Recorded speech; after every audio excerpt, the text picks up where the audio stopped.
Hello दोस्तों, स्वागत है आपका सरस्वती इंस्टीट्यूट में। तो दोस्तों, इससे पहले हम शिफ्ट 1 के ऑल सब्जेक्ट के एनालिसिस कर चुके हैं। उसकी प्लेलिस्ट मैंने बना दी है। अगर आपने वो प्लेलिस्ट नहीं देखी है या फिर आपने अपना स्कोर चेक नहीं किया है पेपर 2 का, तो आप वो चेक कर लीजिएगा। और आज से हम शिफ्ट 2 का एनालिसिस करना स्टार्ट करेंगे। सब्जेक्ट वाइज एनालिसिस करते जाएंगे और आपके ऑल सब्जेक्ट की एनालिसिस इसकी भी प्लेलिस्ट बनाकर दे दूँगी। तो ये आप चेक कर लीजिए। आज हम सीडीपी की एनालिसिस करेंगे, शिफ्ट 2 की पेपर 1, और इसके बाद में हम दूसरे सब्जेक्ट की एनालिसिस करेंगे।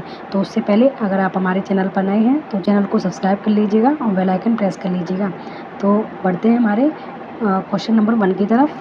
क्वेश्चन नंबर 1 है, हार्वर्ड गार्डनर की दी गई बुद्धि की अवधारणा का निहित अर्थ क्या होता है? तो इसका करेक्ट आंसर हो जाएगा ऑप्शन नंबर 4, यानी कि अलग अलग आयामों में लोगों की अलग अलग योग्यताएं होती हैं। क्वेश्चन नंबर 2 है, गणित में अपने खराब अंकों के बारे में बात करते हुए अभी कहता है कि मुझे अंकों की समझ नहीं है। अभी अपने प्रदर्शन का कारण किसे ठहरा रहा है? इसका करेक्ट आंसर हो जाएगा योग्यता का अभाव। क्वेश्चन नंबर 3 है, निम्नलिखित में से कौन सी सार्थक सीखने की एक प्रभावी स्मृति तकनीकी नहीं है?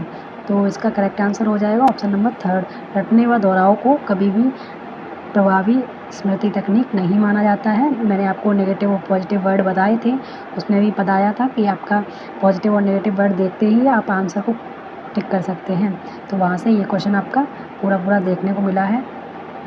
क्वेश्चन नंबर 4 है, दोहराव व बारंबारता किए जाने वाला व्यवहार किसकी विशिष्ट पहचान है? करेक्ट आंसर हो जाएगा ऑप्शन नंबर 3। क्वेश्चन नंबर 5 में हमें असर्शन और रीजन दिया गया था, इसके बारे में हमें बताना था। तो इसका जो करेक्ट आंसर हो जाएगा वो हो जाएगा ऑप्शन नंबर 3, ए और आर दोनों सही हैं, यानी कि असर्शन और रीजन दोनों सही हैं और असर्शन की आर सही व्याख्या करता है। क्वेश्चन नंबर 6 है, लेव वाइगोस्की के अनुसार बच्चे अपने स्वयं के व्यवहार को किस प्रकार नियमित करते हैं? तो ये मोस्ट इम्पोर्टेंट क्वेश्चन था। इसका करेक्ट आंसर हो जाएगा ऑप्शन नंबर 4।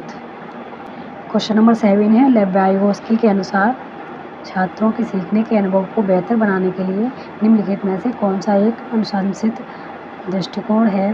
तो इसका करेक्ट आंसर हो जाएगा ऑप्शन नंबर 4, छात्रों के वर्तमान स्तर पर आधारित उनको उचित समर्थन व मार्गदर्शन की आवश्यकता होती है।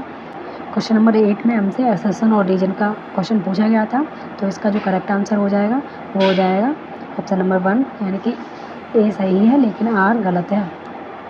क्वेश्चन नंबर 9 है, सामाजिक रचनावादियों के अनुसार अधिगम की प्रक्रिया के बारे में निम्नलिखित में कौन सा कथन सही है? करेक्ट आंसर हमारा हो जाएगा ऑप्शन नंबर 2, अधिगम अर्थ निर्माण की एक सामाजिक प्रक्रिया है। क्वेश्चन नंबर 10 है, प्रतिभाशाली बच्चों के संदर्भ में निम्नलिखित में से कौन सा सही है? करेक्ट आंसर हो जाएगा प्रतिभाशाली बच्चे अन्य छात्रों की तुलना में अपेक्षाकृत उन्नत गति से सीखते हैं। क्वेश्चन नंबर 11 है, शिक्षार्थी अधिगम प्रक्रिया में व्यस्त और सक्रिय रूप से शामिल महसूस करते हैं, जबकि इसका करेक्ट आंसर हो जाएगा ऑप्शन नंबर 3। क्वेश्चन नंबर 12 है, जीन पियाजे के अनुसार निम्नलिखित में से कौन सी क्षमताएं पूर्व संक्रियात्मक अवस्था की विशेषताएं हैं? ऑप्शन नंबर 2 करेक्ट आंसर हो जाएगा।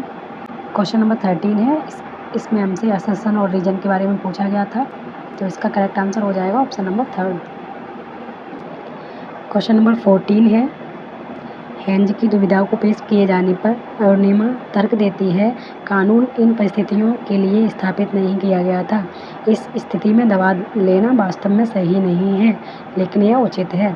लॉरेंस कोहलबर्ग के सिद्धांत के अनुसार अरुणिमा नैतिक विकास की कौन सी अवस्था में है? तो इसका करेक्ट आंसर हमारा हो जाएगा ऑप्शन नंबर 4। आनुवांशिकता पूरी तरह से एक व्यक्ति के रिक्त स्थान का निर्धारण करती है। ऑप्शन नंबर 3 इसका करेक्ट आंसर हो जाएगा, यानी कि सेक्स का निर्धारण करती है। क्वेश्चन नंबर 16 है, निम्नलिखित में से कौन सा एक अच्छी तरह से तैयार किए गए आलोचनात्मक सोच वाले प्रश्न की विशेषता नहीं है? करेक्ट आंसर हमारा हो जाएगा ऑप्शन नंबर 4। क्वेश्चन नंबर 17 है, विकास के संदर्भ में निम्नलिखित में से कौन सा कथन सही है? करेक्ट आंसर हो जाएगा विकास एक चक्रीय तरीके से होता है, रैखिक नहीं होता है। क्वेश्चन नंबर 18 है, ये असर्शन और रीजन पूछा गया था इसका, तो इसका करेक्ट आंसर हो जाएगा ऑप्शन नंबर 4, यानी कि असर्शन और रीजन दोनों सही हैं, लेकिन असर्शन की आर सही व्याख्या नहीं करता है।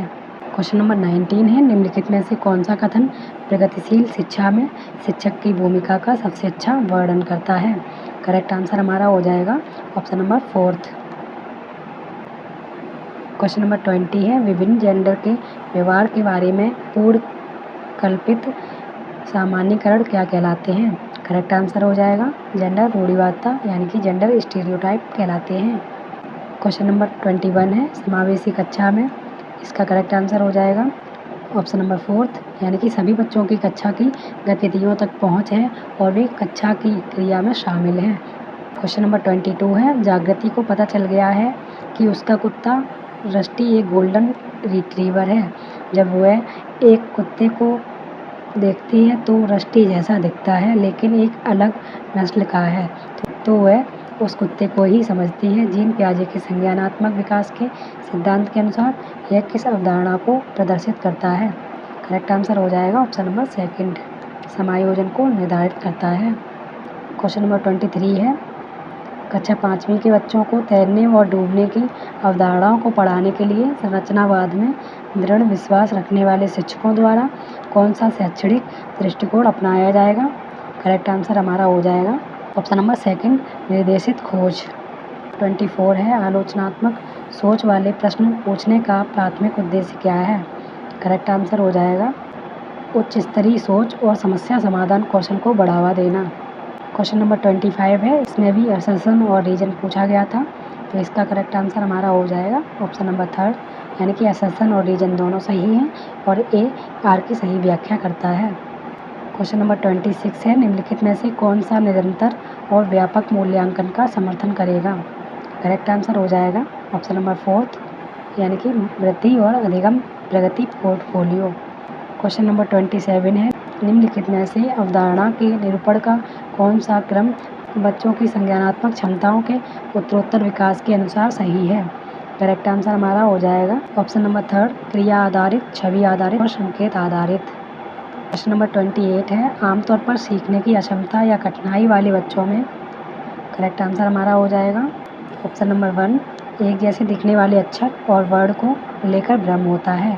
क्वेश्चन नंबर 29 है, बच्चों की लंबाई और वजन में वृद्धि किसका उदाहरण है? करेक्ट आंसर हो जाएगा मात्रात्मक परिवर्तन का।